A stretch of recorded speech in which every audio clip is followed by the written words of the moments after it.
Sweet promises given to all who believe. Welcome to Bible Talk Class. Today we have a very interesting and insightful topic to talk about. Mizpah. Can we use it today? I do not want you to enjoy it alone. Kindly share with your friends, your church, your family, and the entire world.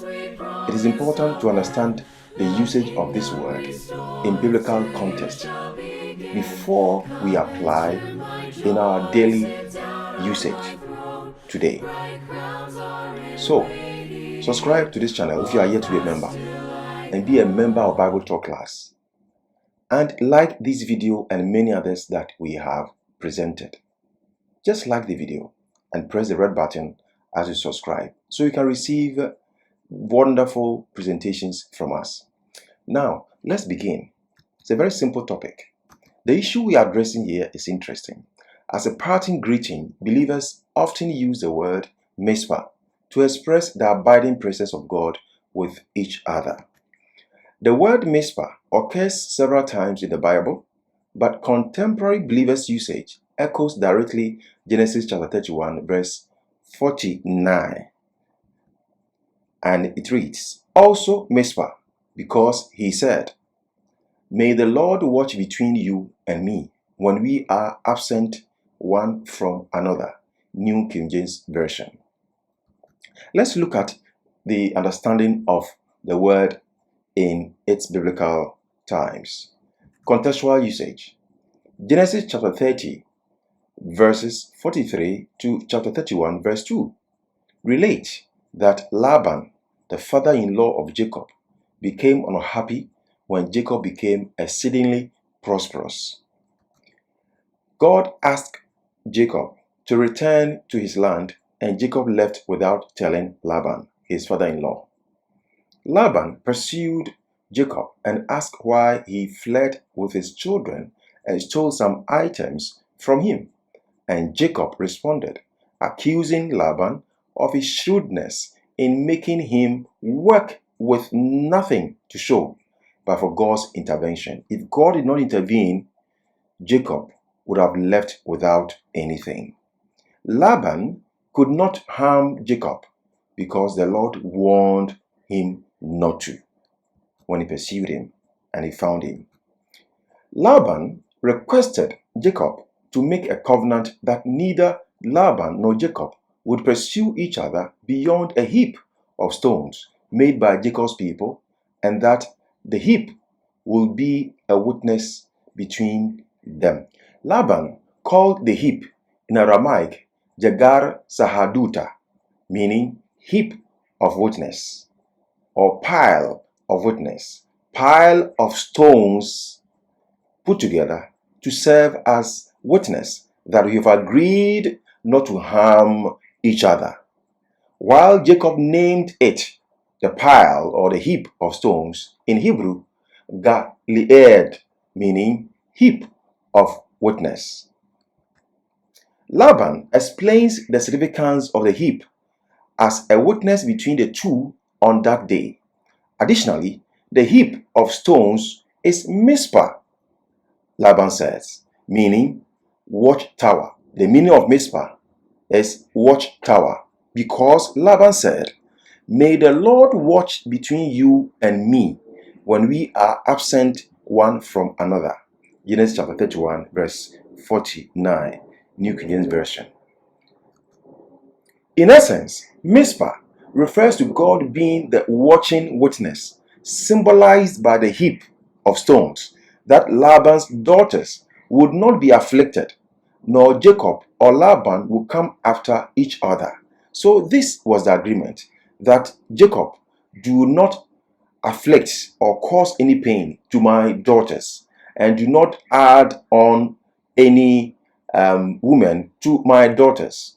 Just keep my daughters safe for me. Number one. Number two is that don't come after me and kill me, and I will not come after you.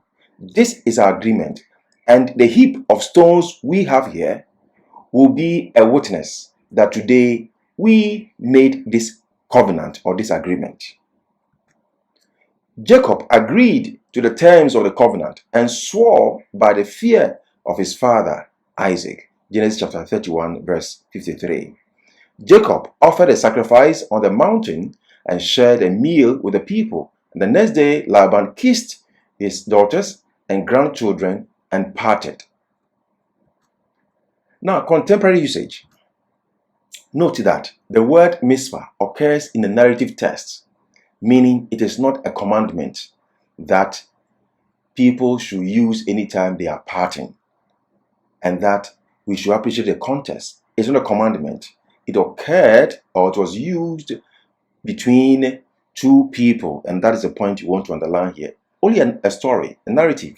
Something happened, and that made them use this particular word to serve a particular purpose, specific purpose. Now, the word was used to recognize two people agreeing to keep specific security promises that could affect each other's well-being and ensure peace. This was the context, and that is very clear. So today, the question is, can we use Mizpah as a parting greeting formula? It will be more meaningful, underline these words, it will be more meaningful when two people who have agreed to bury past grudges and decided to forge on by keeping their distance and not repeating or initiating any harmful act against each other than a parting congregational greeting of assuring God's presence. And so when the church meets today, and when the church is dissolved and members are leaving for their various homes, and they use Mizpah, the question is that what is the meaning of that? What was the tension among church members that they should use Mizpah to signify? Signify what? We must have a correct understanding of the Bible and how we use some of these concepts or some of these words so that we understand what the Word of God means or meant in its context. In short, it will be more meaningful when two people who have agreed to bury past grudges and decided to forge on by keeping their distance and not repeating or initiating any harmful act against each other. That is when the word can be used and can have appropriate meaning, even in our context. Not just because we have met and we are parting.